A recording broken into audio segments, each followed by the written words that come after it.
So friends, here's something I don't get to say often enough. We have good news on the legal front regarding one of Donald Trump's criminal cases. Let's talk about that, because justice matters.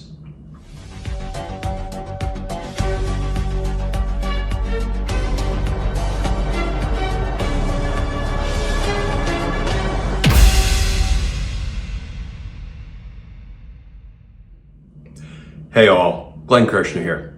So friends, you undoubtedly will recall that the Supreme Court ruled that presidents have a healthy dose of presidential immunity against prosecution. In other words, they can commit all kinds of crimes in violation of our nation's laws against the American people, and they can't be prosecuted for it, with a few exceptions. Well, just today, the judge in Donald Trump's New York criminal case, where he's already been found guilty of 34 felony crimes by a jury of his peers, today, the presiding judge, Judge Juan Merchan, said that that Supreme Court presidential immunity ruling does not apply to Donald Trump's felony guilty verdicts. In other words, that case can proceed to sentencing. Let's go right to the new reporting. This from CBS News. Headline: New York judge rejects Trump presidential immunity claim in hush money case. And that article begins: President-elect Donald Trump's criminal conviction in state court remains on the books Monday after a New York judge rejected an effort by Trump to have the case tossed based on a landmark Supreme Court ruling. Justice Juan Merchan found that a July Supreme Court ruling granting Trump presidential immunity for official acts did not preclude a jury from finding him guilty after a criminal trial this spring. Merchan wrote that evidence shown at trial pertained entirely to unofficial conduct. Quote, if error occurred regarding the introduction of the challenged evidence, such error was harmless in light of the overwhelming evidence of guilt, Merchan wrote. Merchan had been slated to rule on November 12 on whether presidential immunity should have prevented jurors from seeing certain evidence at Trump's trial this spring, but he postponed his decision. Merchan said at the time he wanted to hear from prosecutors about how to proceed with the case, which entered uncharted terrain when Trump was reelected president. Since then, Trump filed another motion to dismiss the case, arguing that his forthcoming return to the White House required it. Prosecutors for Manhattan District Attorney Alvin Bragg have fought that effort, saying there's no law that requires dismissing a state case after conviction because the defendant was elected to the presidency. Trump is the first person in American history to win the presidency after being convicted of crimes. He was also the first former president to face trial for crimes. A unanimous jury found him guilty of felonies in May. Weeks later, the Supreme Court ruled former presidents are immune from prosecution for official acts. The nation's highest court said in that decision that evidence related to Trump's work as president could not be used at trial. Trump's lawyers argued the Supreme Court's ruling meant the conviction should be set aside and the indictment thrown out. They argued that his trial included testimony from former White House staff that should have been barred. Bragg's office said, in opposing the motion to dismiss, that the testimony called into question was a sliver of the mountains of evidence in the case. Merchan wrote in his ruling that Trump's lawyers failed to object during the trial to testimony it considered improperly admitted. The jury found that Trump committed 34 felonies in authorizing a plan to conceal reimbursements to Michael Cohen, his former attorney and fixer, Cohen paid $130,000 to adult film star Stormy Daniels days before the 2016 presidential election in exchange for her silence about an alleged sexual encounter with Trump. Okay, friends, let's take on a couple of aspects of Judge Merchan's ruling, and then let's talk about what happens next in this case. First of all, Judge Merchan concluded that the vast majority of evidence, incriminating evidence, that was introduced by the prosecutors at Donald Trump's criminal trial did not involve official presidential conduct. Indeed, most of Donald Trump's conduct, the bulk of his criminal acts, took place before he was president. And guess what? A candidate for president can't commit presidential acts, can he?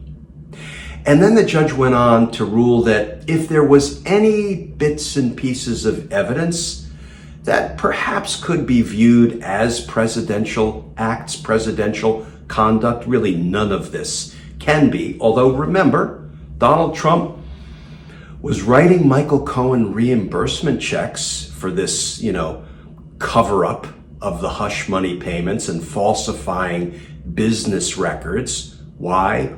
All to try to gain unfair advantage in the first instance in a presidential election. Some of the reimbursement checks that Donald Trump was writing, he was writing out of the Oval Office while president. But even that does not constitute official conduct of a president of the United States, cutting reimbursement checks to your lawyer for the criminal scheme that you hatched to try to gain an unfair advantage in a presidential election. But Judge Merchan said, you know what? Even if an act here or an act there could somehow be construed as official presidential conduct, any error in those bits and pieces of evidence being introduced at Donald Trump's criminal trial was harmless.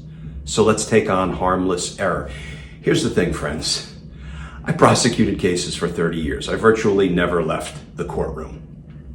And in every trial, including every trial I handled, mistakes were made. I made mistakes. Judges made mistakes. Defense attorneys made mistakes. Witnesses made mistakes. Police officers, detectives, FBI agents who testified made mistakes.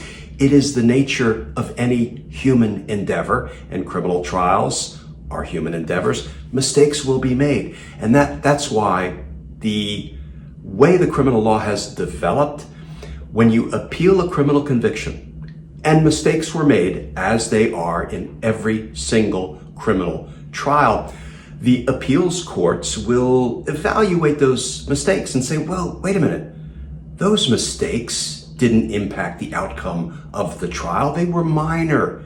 It was maybe an erroneous ruling on an objection here, or maybe a prosecutor or a defense attorney made, an improper argument there. But those errors were harmless. That's the magic word on appeal. If the errors are deemed to be harmless, that is, they didn't impact the outcome of the trial, they didn't infect the verdict reached by the jury, then the appeal, the case, the conviction stands, and the appeal is rejected. Well, this is litigation that is still being taken on in the trial court by Judge Merchan, and he said, listen, this really involved unofficial conduct, so it doesn't enjoy presidential immunity, but even if bits and pieces of evidence should not have come in, should not have been presented to the jury, any such error was harmless. Therefore, the case stands. It is still alive, and it is still moving in the direction of sentencing. So what happens next?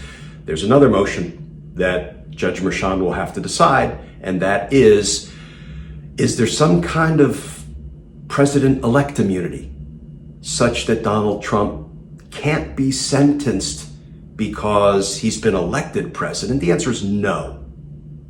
There's no president-elect immunity known to man, known to the criminal law.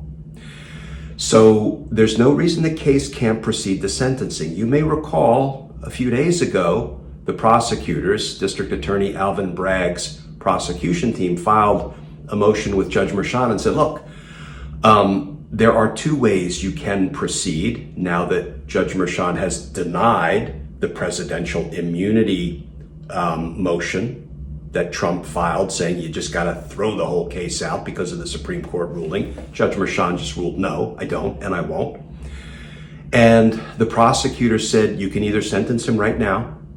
It may be to a probationary term, because I don't think anybody believes Judge Merchan will sentence Donald Trump to 6 months or a year in prison, even though he has richly earned a sentence of incarceration for the crimes he committed. I think that's unlikely at this moment. But the prosecutor said you can sentence him right now, maybe to a probationary term, and the case will be over. And it won't be hanging over his head while he is serving as president. Or you can simply pause the case, stay the case, freeze the case, and sentence Donald Trump the minute he leaves office, because he will no longer have presidential immunity the minute he leaves office. And then I would think Judge Merchan would be free to impose a sentence of incarceration, which, yes, I will say it again, Donald Trump richly deserves, and will serve as a deterrent for the next, politician who wants to commit crimes to try to cheat in an American election. But here's one final thing that we're going to keep our eye on. Now that Judge Merchan has denied the presidential immunity motion to just throw the case out entirely, I predict as early as tomorrow or in the coming days, we will probably see an appeal filed, an immediate appeal filed of what Judge Merchan just did in denying the presidential immunity motion. And it may very well be that the appeals court takes it up promptly, because it is a motion that is deciding an immunity issue, and ordinarily decisions on immunity issues are immediately appealable. So I suspect we're going to see an appeal filed, but quick, by Donald Trump's lawyers now that he is literally on the verge of being sentenced. So we will keep our eyes on the next legal development in this case. Let's hope that the case continues to move toward sentencing and that Donald Trump is sentenced for his crimes. 34 felony guilty verdicts. Because justice matters. Friends, as always, please stay safe. Please stay tuned. And I look forward to talking with you all again tomorrow.